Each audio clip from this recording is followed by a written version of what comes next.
Hermanos, los invito ya a sentarse, a que podamos ya ponernos de pie al cañón con el estudio del día de hoy. Oremos al Señor, ¿les parece? Padre bueno, Señor Padre Santo, gracias por este espacio, Señor, que podemos tener nuevamente, Señor, de seguir interiorizándonos, Señor, en su materia, en la doctrina, Señor, en la historia. Son temas tan importantes, Señor, que necesitamos seguir averiguando, investigando, Señor, con el propósito de mantenernos, Señor, en la correcta doctrina. Gracias, Señor, le damos por esto y por todo lo que usted ha hecho a lo largo de la historia, en el nombre de Jesús. Amén. Mis hermanos, la semana pasada estuvo bastante intensa la clase, ¿cierto? Hubieron bastantes comentarios también y varias opiniones respecto en torno al pentecostalismo, ¿cierto? Y para poder dar una conclusión y calibrar exactamente la posición que tenemos respecto a los avivamientos que surgieron desde el segundo gran despertar en adelante, podemos decir lo siguiente, en palabras de el pastor, ¿cierto?, ministro James Inel Packer, ¿cierto?, dice textualmente: el avivamiento consiste en que Dios toca las mentes y los corazones de una manera arrebatadora, devastadora y explotadora, para atraerlos hacia sí, obrando desde dentro hacia afuera y no desde fuera hacia adentro. Es Dios acelerando, intensificando y extendiendo la obra de la gracia que tiene lugar en la vida de cada cristiano, pero que a veces se ve ensombrecida y sofocada por el impacto de otras fuerzas. Es la presencia cercana de Dios dando un nuevo poder al evangelio del pecado y la gracia.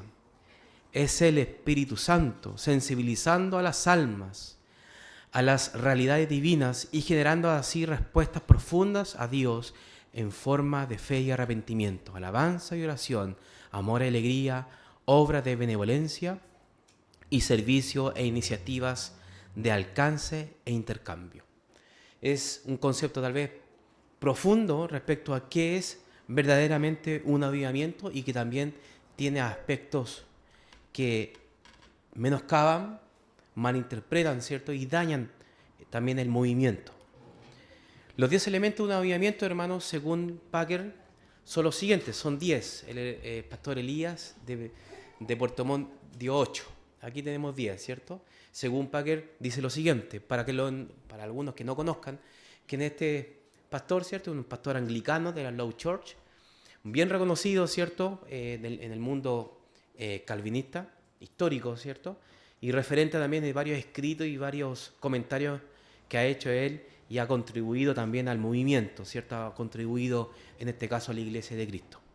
Primero, no vamos a indagar en cada uno, pero son 10 que dice lo siguiente. El número 1, Dios desciende, la palabra de Dios traspasa, se ve el pecado del hombre, la cruz de Cristo es valorada, el cambio es profundo, el amor estalla, la alegría llena de los corazones. Cada iglesia se convierte en sí misma, es decir, se convierte en el pueblo de Dios, en el pueblo de la presencia divina, en un sentido experiencial, a diferencia del meramente teórico. Los perdidos son encontrados, Satanás mantiene el ritmo. Son esos aspectos que vemos que desde el primer, segundo gran despertar en adelante, ¿cierto?, han permeado y han estado presentes en cada uno de los avivamientos. Avivamientos que podemos darle el contexto como histórico, pero efectivamente hay prácticas que efectivamente vemos que no se calibran y tampoco se alinean a la palabra del Señor. Entonces es bien importante ver que efectivamente algo estaba pasando en el siglo XX, el principio del siglo XX, la primera década, en torno, ¿cierto?, en el mundo, pero algo puntualmente permeaba, ¿cierto?, menoscababa, estaba siendo atacada también el movimiento con otras manifestaciones que nosotros netamente nos alejamos. Y respecto a eso, hermanos, quiero conversarles y traerle a colación respecto al sincretismo del movimiento pentecostal. ¿Y qué tiene que ver con esto, hermano? Que es la esencia del movimiento. Esto tenemos que entender, hermanos, que en el siglo XIX, vamos a situarnos en ese entonces, mucho antes de la calle Azusa, ya había una especie de fusión, ¿cierto?, multicultural entre Occidente y el pueblo, en este caso, africano, ¿correcto? Entendemos que en el siglo XIX, XVIII, mucho antes, siglo XVI, XVII, XVIII, XIX, vamos a decirlo así para que no sea tan extraño, hermano, pero es para darle una identidad, ¿cierto? El de color, la persona de raza negra, ¿cierto?, era considerado simplemente un esclavo. Era lo único que podía servir, en este caso, era para servidumbre y para tener una herencia. De hecho, sus hijos también eran considerados, en este caso, como esclavos. ¿Se dan cuenta? Pero en el siglo XIX sucedió algo, que la cultura afroamericana se introdujo en la sociedad, en este caso de Estados Unidos, haciendo un contraste en el tradicionalismo protestante evangélico. Y esto cambió la entrada misma del mundo afroamericano, cambió completamente cómo la liturgia en ese entonces, cómo se daba, cambió y empezó a adquirir otros conceptos dentro del culto, otros rituales, otro tipo también de costumbres no comunes en la época en el mundo occidental. Esto tiene que ver, hermanos, también con un poco también de historia, que obviamente, que es lo que nos llama a nosotros la atención, es justamente que el catolicismo de ese entonces no dio como una especie de prácticamente una transición bien lineal sin ningún tipo de problema doctrinal, ya que los dioses justamente africanos era prácticamente una copia, ¿cierto?, a las imágenes y veneraciones católicas. Entonces no hubo un problema respecto a la veneración y lo que normalmente hacían el mundo católico afroamericano. Pero sucedía de que eran considerados como personas sin almas. De hecho, lo que acabo de decirles es justamente parte de lo que en ese entonces se creía, de que el de color, ¿cierto?, la persona raza de color, ¿cierto?, era una persona sin alma. Entonces, ¿pero qué sucedió? De que cuando se introdujo el protestantismo y empezó a tener espacio, ¿cierto?, en la cultura y en la sociedad de ese entonces, el afroamericano se encontró de que en el protestantismo podía tener el concepto de ser alguien, de tener una identidad. ¿Se dan cuenta? Entonces le ofrecían, y más aún, habían pastores, ministros, diáconos, ¿cierto?, y líderes referentes que eran justamente del mismo color de piel. Entonces para ellos el momento era muy peculiar. Se dan cuenta de que tal vez lo vemos como muy rápido en las páginas, ¿cierto?, pero tal vez las sensaciones, lo que ellos vivieron y ver a un pastor de color era algo nunca antes visto, histórico para ellos, que quebrantó totalmente, fue un antes y un después en su concepto de religiosidad.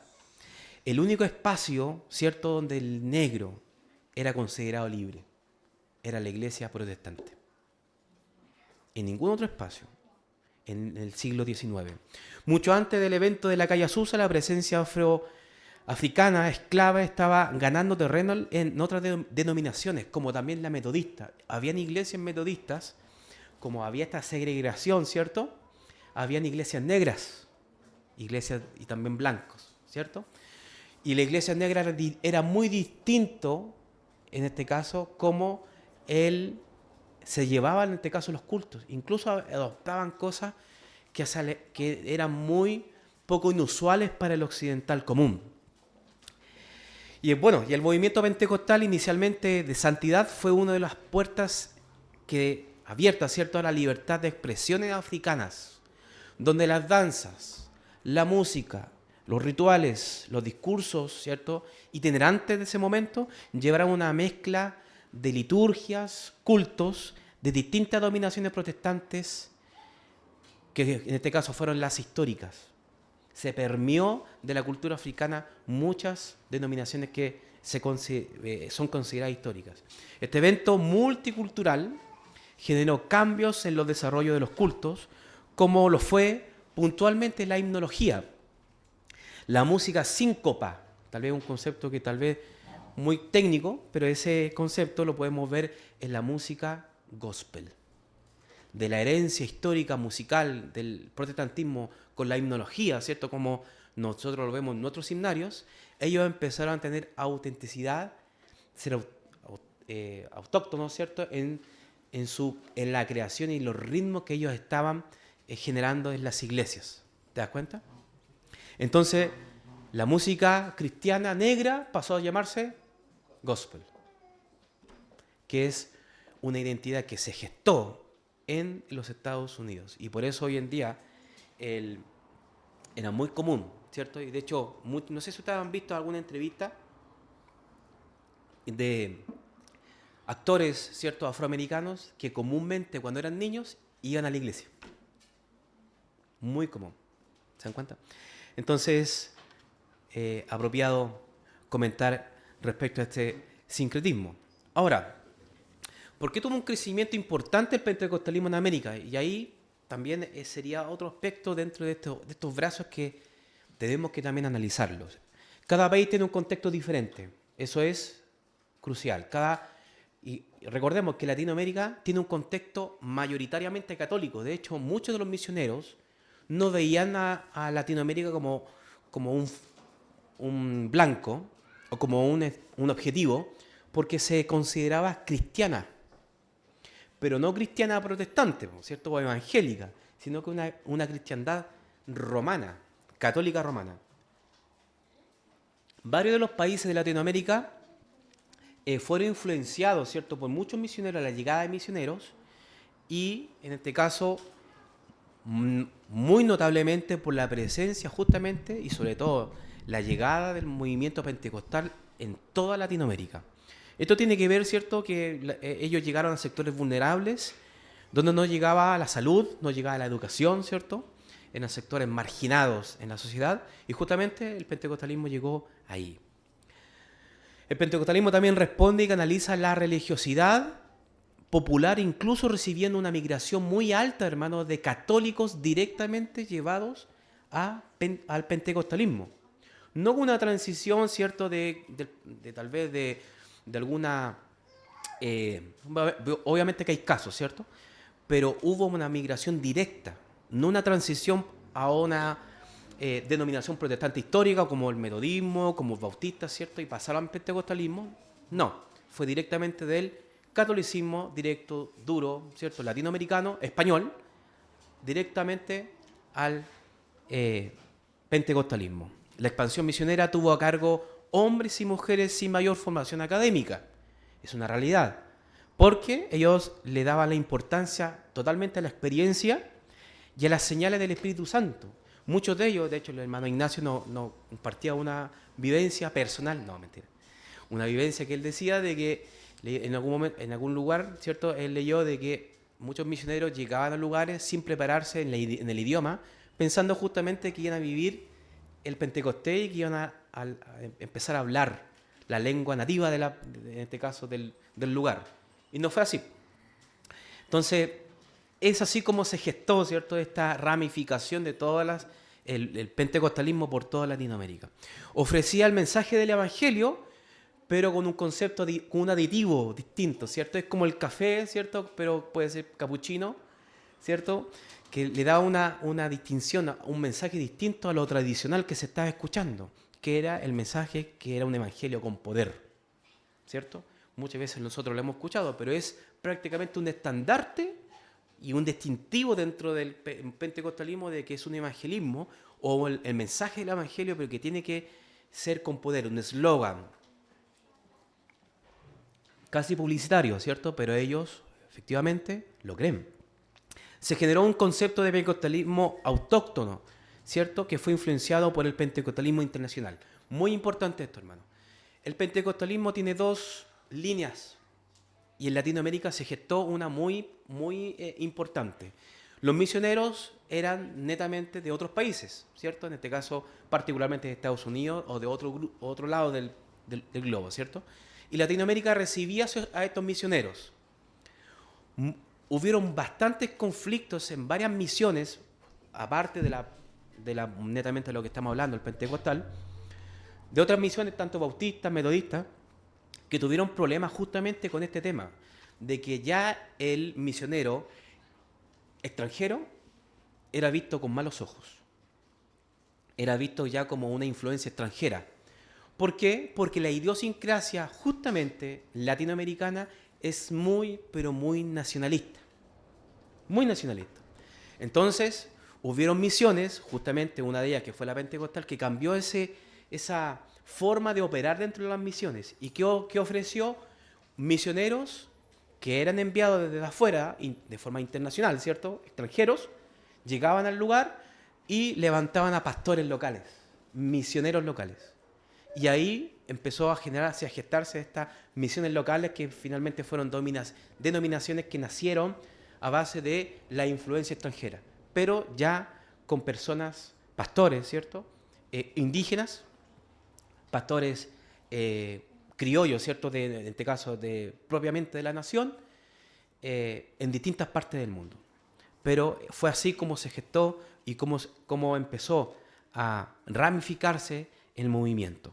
Ahora, retrocediendo un poco, ¿cierto? Ya entre 1909 y 1912, hubo algo, ¿cierto? Este grupo de líderes en el movimiento pentecostal, justamente en la parte de Los Ángeles, empezó a unificar las iglesias desde que nacieron a causa del pentecostalismo.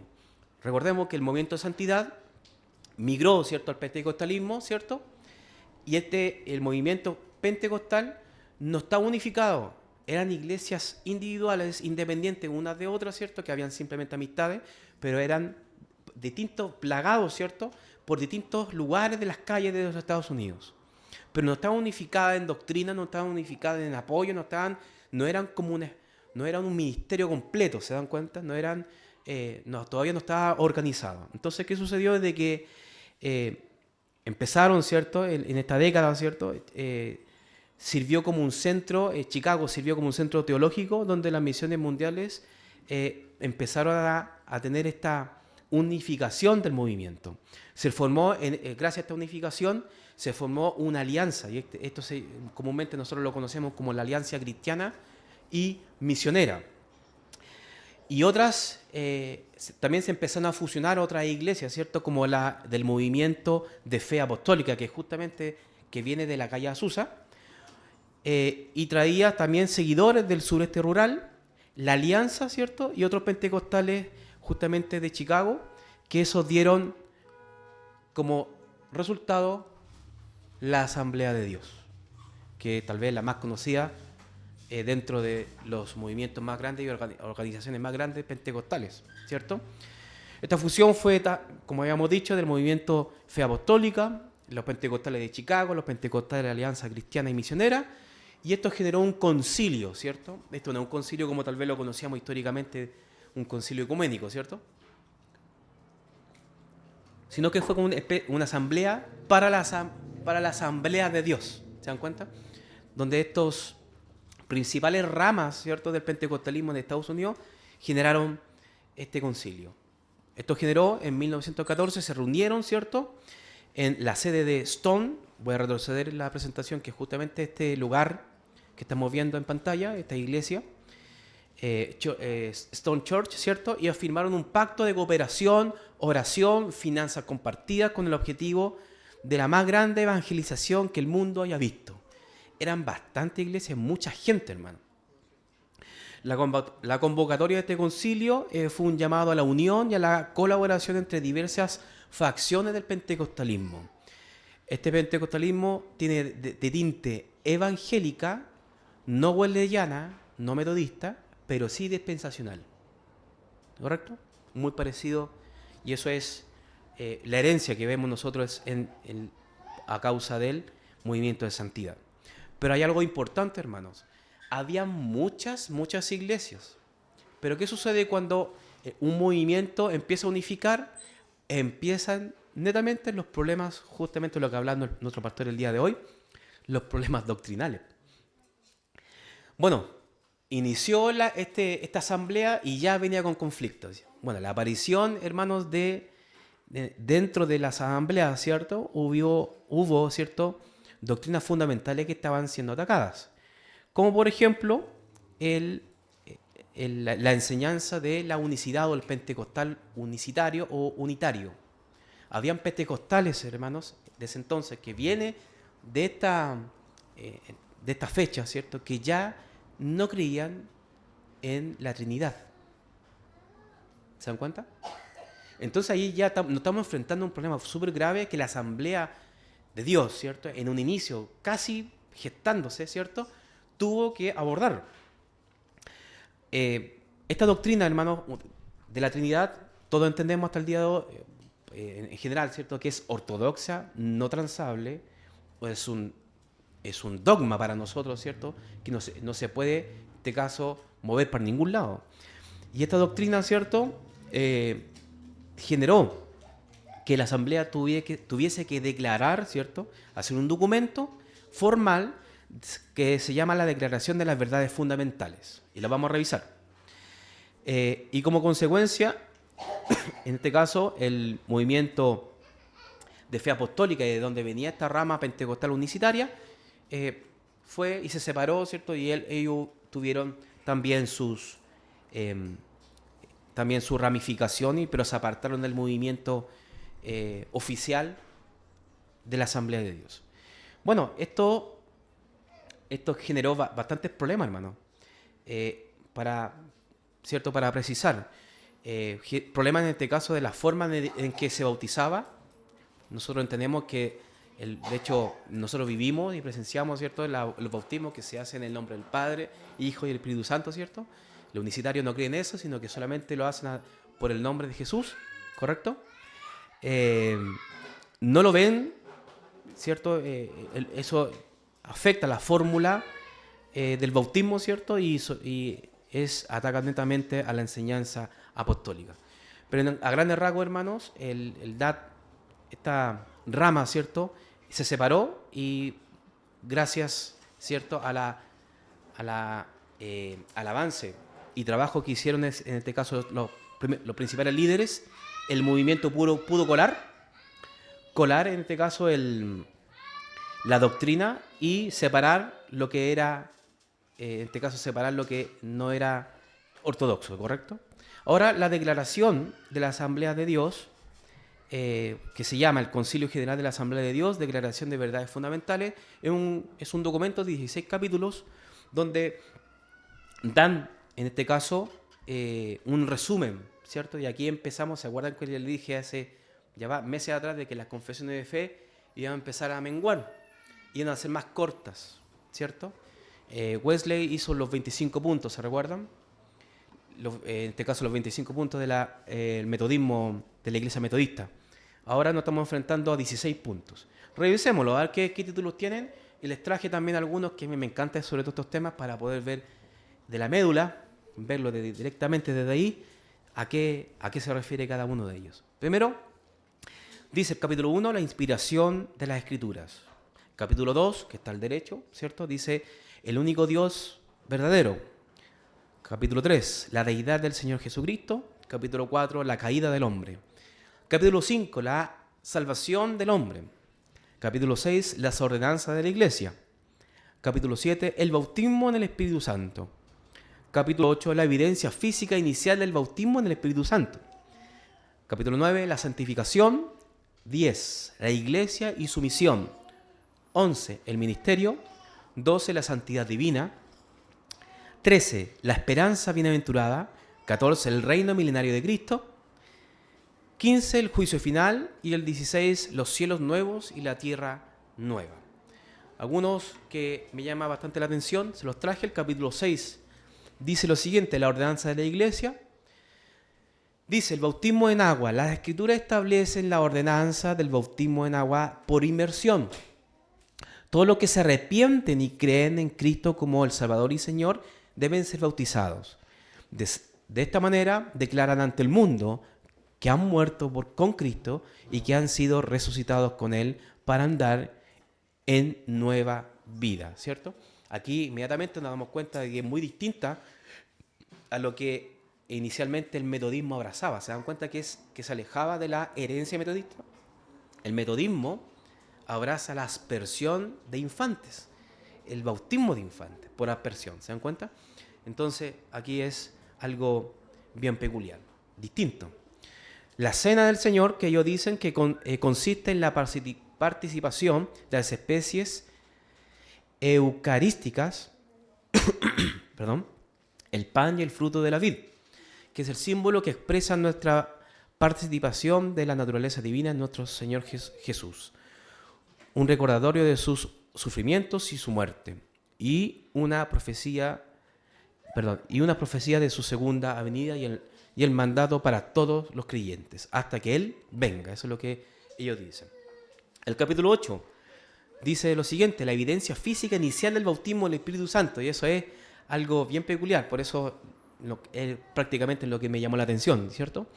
El bautismo de los creyentes, dicen ellos, no la iglesia nuestra, en el Espíritu Santo se evidencia con la señal física inicial de hablar en otras lenguas como el Espíritu los dirija.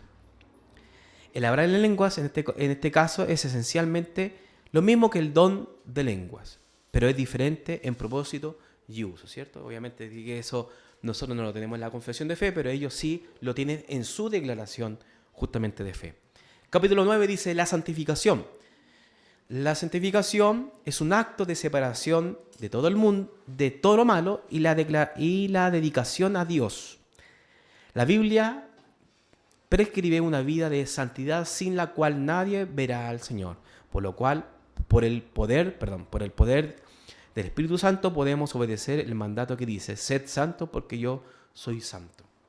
En estricto rigor, aquí no ven la diferencia entre una separación de la santidad progresiva a la santidad posicional, ¿cierto? Es lo que nosotros particularmente vemos. Pero era muy común eso en el pentecostalismo, ¿cierto? Y también una evidencia muy clara respecto a las lenguas, muy importante dentro de sus dogmas. Prácticamente es un dogma en el pentecostalismo el hablar en lengua. Es crucial en eso. Ahora, si se dan cuenta, en la asamblea puntualmente, ellos no creen en la aspersión.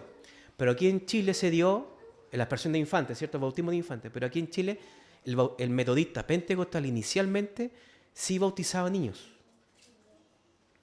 Y la separación posteriormente de la metodista pentecostal, que se llama la Iglesia Pentecostal de Chile, también lo hacía con aspersión.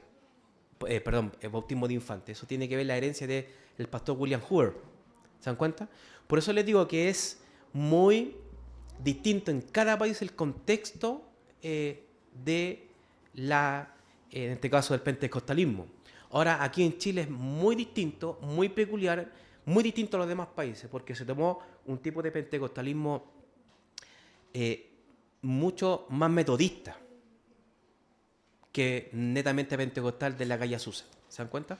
Pero con las señales y todo lo que conlleva el movimiento pentecostal. Otro, la santidad divina, dice: la santidad divina es una parte integral del Evangelio. La liberación de la enfermedad ha sido provista por la expiación y el privilegio de todos los creyentes. Muy importante. Y eso es parte también de que la enfermedad era vista prácticamente como una falta de fe, ¿cierto? Y a causa del pecado, estar enfermo, ¿cierto? Entonces, bueno, eso lo vamos a ver un poquito más adelante, porque en estricto rigor, hay pentecostales que toman esto en estricto rigor y otras que no. Pero, en este caso, la asamblea lo tiene en su confesión, ¿cierto? El reino milenario de Cristo dice que la segunda venida incluye el rapto de los santos, inmediatamente, ¿cierto? Ahí damos cuenta de que su escatología es dispensacional, muy distinta a la que nosotros vemos, que nosotros abrazamos, es el amilenialismo. Dice, continuando, ¿cierto?, que es nuestra esperanza bienaventurada, seguido por el regreso visible de Cristo con sus santos para reinar sobre la tierra por 1000 años. Entonces, inmediatamente nos damos cuenta de que es muy distinto a como nosotros lo vemos, ¿cierto? Pero ellos ven prácticamente dos venidas, una secreta y una pública. en estricto rigor. Obviamente que todo lo que viene con el dispensacionalismo y las eras de la Biblia, ¿cierto? Que ellos lo ven de esa manera. Pero bueno, la postura misionera de la asamblea, hermanos, se esfuerzan, ¿cierto?, en un enfoque misionero distanciado de práctica de colonización. Lo que en estricto rigor le comentaba, ellos se alejaban netamente de tener influencia en el lugar, ¿cierto? Prácticamente como si fuese una especie de conquista, ¿cierto? Porque muchos de los misioneros que llegaban aquí a Latinoamérica tenían estos aires de grandeza, tenían aires de prácticamente de que ellos eran, como nosotros lo decimos buen chileno, ¿cierto?, la última chupada del mate. Prácticamente, ¿cierto?, ellos deshacían al ministerio y ellos eran prácticamente la alta autoridad de la misión, ¿se dan cuenta? Entonces había bastantes anticuerpos respecto a esto.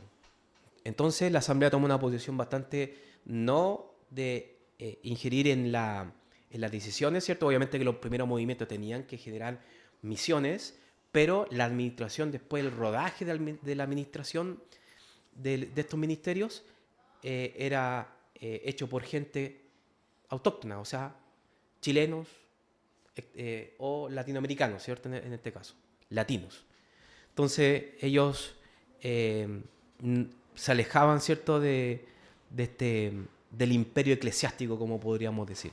Eso de hecho, eso se estaba tornando aquí en Latinoamérica. Por eso ellos estaban tomando esa posición.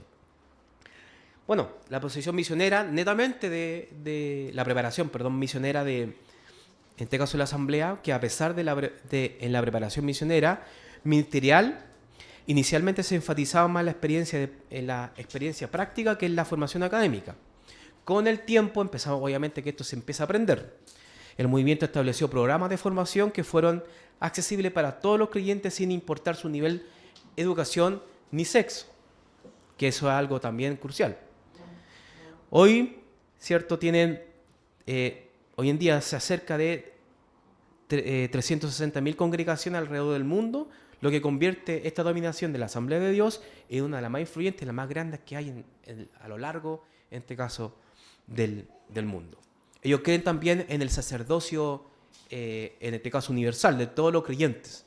Entonces, no ven una formación como lo veía tal vez el metodismo, que ellos sí ven el clero, ¿cierto? No en estricto rigor como el clero, pero sí la formación de ministros, ¿cierto? Y mientras no eres formado como ministro, no podías predicar. Aquí es más abierto, en este caso, como ellos formaban a sus pastores, misioneros, maestros. Ahora, lo que nos conlleva a dar unas preguntas, ¿cierto? Porque hemos dado muchísimos datos, hermano, y queremos un poco aterrizarlos para poder tener un poco de visión a lo que podemos encontrar hoy en día, sobre todo en nuestro contexto, a lo largo de nuestro país. Y también podemos aplicarlo desde fuera, ¿cierto? ¿Cómo identificamos un pentecostal clásico? Y aquí me encanta este título que puse, hago autorreferencia, porque ya tenemos que hablar del pentecostal clásico, porque no el que se dice pentecostal realmente es pentecostal. Aquí tenemos dos posiciones, porque cuando uno dice, no, yo soy pentecostal, pero ¿de qué vertiente? ¿O de qué escuela? Hay una muy común palabra que se ocupa en la jerga pentecostal que se dice, yo soy pentecostal de la senda antigua, ¿cierto? ¿Lo han escuchado alguna vez, no? Esa senda antigua es justamente todo lo que hemos revisado, ¿correcto? O sea, un valor agregado a la Callasusa respecto a los dones, a las lenguas, ¿cierto? Algunos incluso hasta las danzas. Es parte también, las danzas son manifestaciones corporales, ¿cierto?, que hacen en los cultos. Entonces, el mundo en este caso pentecostal, tiene bastantes aristas, bastantes costumbres, que algunas iglesias lo toman de otras, pero también fueron permeadas por otro movimiento que salió justamente del pentecostalismo, que se llamó el neopentecostalismo, o el movimiento carismático.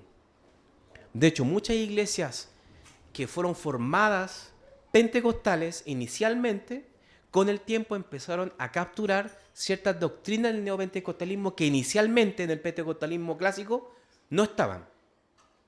¿Se dan cuenta? Como por ejemplo, una de ellas tal vez más comunes que podemos escuchar alrededor de nuestra realidad son las maldiciones generacionales. ¿Se recuerdan de eso? Ya, eso no es movimiento pentecostal. De hecho, le estoy haciendo aquí prácticamente una justicia aquí pública al movimiento pentecostal, porque esto no venía de ellos, de este siglo, ¿cierto? Del siglo XX, en las primeras 2 décadas, las primeras 3 décadas. No venía de ahí. De hecho, por esa razón, el movimiento pentecostal hacía vigilias, buscando el favor de Dios. No dándole, en este caso, una instrucción a Dios. ¿Se dan cuenta? Con el decláralo, decrétalo. ¿Se recuerdan? Bueno. El pentecostal, ¿cómo podemos identificarlo? Proclama Cristo salva, Cristo sana. ¿Cierto? Es un estandarte a nivel general, hermanos, en todo el movimiento latinoamericano, ¿cierto? Obviamente de que en inglés, en Estados Unidos también tiene estas consignas, pero ellos abiertamente ven, ¿cierto?, la necesidad de que efectivamente Cristo salva, pero también sana, ¿cierto?, con el don que ellos afirman, el don de milagros, ¿cierto?, de sanidades, noches de sanidades, etc. Pero eso es más, me equivoqué, la noche de sanidades era más en torno al neopentecostalismo, porque antiguamente era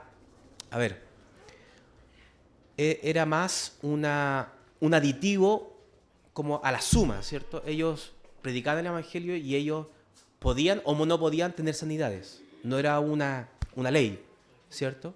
¿Perdón? En el culto, ¿cierto? O la predicación también en la calle. No era que tenía que tener una sanidad, era simplemente algo que ellos practicaban, ¿cierto? Pero lo veían, no era una norma, ¿cierto? Pero más adelante se empezó a gestar las noches de sanidades, que eso tiene que ver con el neopentecostalismo, que lo vamos a ver más adelante. Bueno, defiende acérrimamente, ¿cierto?, el bautismo del Espíritu Santo manifestándose en lenguas. Eso es algo que no transable para el pentecostal. No trans. Predica sobre el rapto de la iglesia, ¿cierto? Pero cuando hablamos del rapto, en estricto rigor, ellos lo abordan no con la venida de Cristo, como una sola venida, ¿cierto? Ellos dividen en 2 venidas, ¿cierto?, el rapto y posteriormente la segunda venida de Cristo. El rapto secreto, también le dan ese nombre. El pentecostal anuncia que Cristo viene, ¿cierto? Ese es también un distintivo, parte de su retórica, ¿cierto?, parte de su predicación al aire libre, ¿cierto?, de que Cristo viene. De hecho, muchas iglesias dentro de a lo largo del país deben llamarse así, Cristo viene, ¿cierto? Pero es una consigna, un estandarte, ¿cierto?, donde ellos también lo defienden. Mantienen un cuidado de la vida secular con las vestimentas contemporáneas. Eso también es un distintivo dentro del movimiento pentecostal clásico. El movimiento pentecostal clásico es muy reservado, tradicional, muy tradicional. Mujeres con falda, ¿cierto? Obviamente de aquí yo no estoy defendiendo su postura, sino que estamos identificando cómo logramos, ¿cierto?, percibir al movimiento pentecostal, identificarlo rápidamente dentro de nuestra realidad, ¿cierto? Pero ellos mantienen un cuidado de la vida secular. Algunos más extremos que otros. Depende en este caso de la doctrina y en este caso el pastor de turno. Porque algunos, al tal extremo de que prohíben a sus feligreses, a sus miembros, ¿cierto?, a sus hermanos en su iglesia local, que no vean televisión, internet, muchas cosas con este principio de tener cuidado de la vida secular, apartarse de la vida secular. ¿Se dan cuenta? Distinto con otras denominaciones que tal vez son menos invasivas, tal vez la vida personal de cada hermano, y de hecho ellos podrían tener un poco más de libertad, pero siempre el cuidado, ¿cierto? Y eso lo vemos nosotros en la historia, de que tuvieron cuidado con las vestimentas, ¿cierto? Obviamente de que eso da para otra lección respecto a lo que genera esto del legalismo, ¿cierto? Y todo lo que conlleva el fariseísmo, ¿cierto?, como nosotros lo vemos hoy en día. Pero bueno, se distingue también de profundos ayunos. Muy común era congregación entera, ¿cierto? Ayunando prácticamente 3 días, o una semana, o algunos hombres, ¿cierto? Hacían una especie de ayunos personales de largo aliento, hermano. No eran 2 días o un día, ¿cierto? Que eran bastantes días, ¿cierto? Y siempre buscando el favor de Dios, ¿cierto? Ahora, ese yo creo que, creería yo que sería el, el impulso inicial del movimiento pentecostal, buscando el favor de Dios. Posteriormente, esas prácticas pasaron al neopentecostalismo para buscar una profunda búsqueda y tener en este caso, una alta espiritualidad, que ese ya pasa a ser otra cosa. ¿Se dan cuenta? Pero inicialmente ellos tenían este, estas prácticas, ¿cierto? Prácticas de culto nocturno llamadas vigilias, ¿cierto? Que eso es muy común, ¿cierto? Sobre todo en el sur, ¿cierto? Vemos mucho, hasta el día de hoy, tal vez, no sé si hoy en día, por lo menos yo he visto a varias iglesias todavía que siguen con las mismas prácticas, que es un distintivo pentecostal. El que no vigilia, que es pentecostal, y es pentecostal, hermano, no es pentecostal, perdóneme. Pero de verdad que tiene que haber una vigilia, aunque sea media vigilia, ¿cierto? Media vigilia para ellos a las 3 de la mañana. Pero en realidad ellos practican esto ¿con qué? Con el propósito de búsqueda, de favor, de sanidad, de muchas prácticas que pueden tener ahí. El neopentecostalismo también trajo el ayuno y también heredó, en este caso, también las vigilias, ¿cierto? Pero llamándose vigilias congregacionales pasaron a llamarse vigilias con poder, vigilias con otros propósitos más que nada, en este caso, egocéntricos, ¿cierto? Pero eso es para otro tema. Se identifican en las calles por una predicación pública itinerante, ¿cierto? Generalmente las predicaciones pentecostal no son muy como calmadas, ¿cierto? Siempre están llenas de sentimiento y pasión, ¿cierto? Al punto de reventar muchas veces los parlantes, ¿cierto? Hemos pasado por muchos lugares donde ellos tienen un alto parlante y ellos están predicando el evangelio, pero con mucha fuerza, ¿no?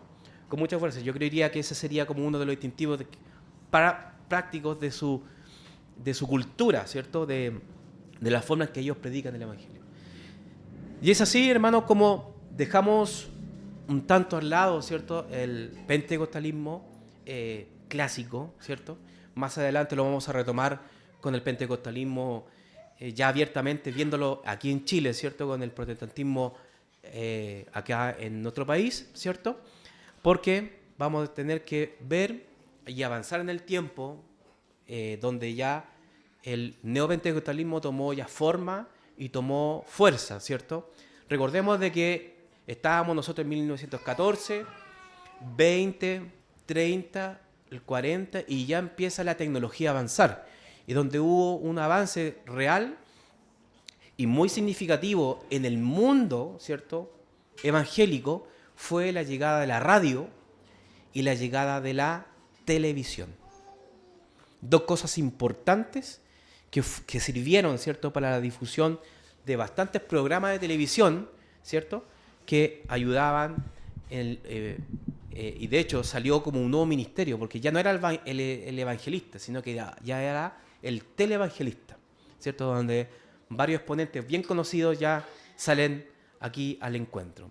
Jesus People, estamos en los años 70, hermanos, avanzando en esta era, donde vemos efectivamente que el movimiento hippie, que fueron los hijos de justamente estas personas, recibieron, ¿cierto?, una herencia religiosa, ¿cierto?, y ellos querían escaparse un poco de la rigurosidad, de la tradición, en este caso, de lo establecido, y ellos buscaban un poco más de libertad, ¿cierto?